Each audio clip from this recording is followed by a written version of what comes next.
and action.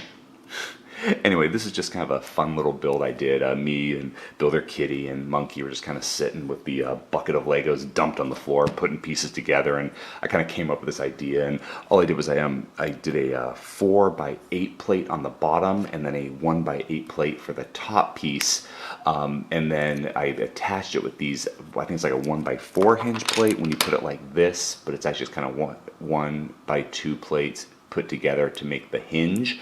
But yeah, let's just connect those two plate pieces like this, and I want it so that the clapper opens if you're facing it on the left hand side.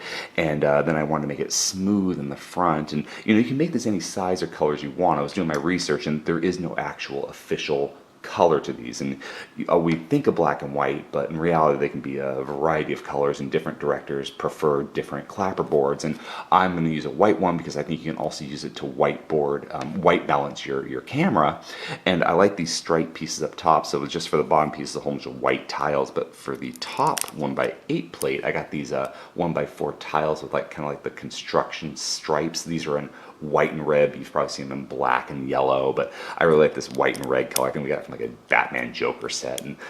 But this is kind of a fun little simple build on how you can create a clapper to use for your little mini LEGO stop motion videos. If you enjoyed this video, please subscribe or check out some of our other videos. Until next time, let's keep building together.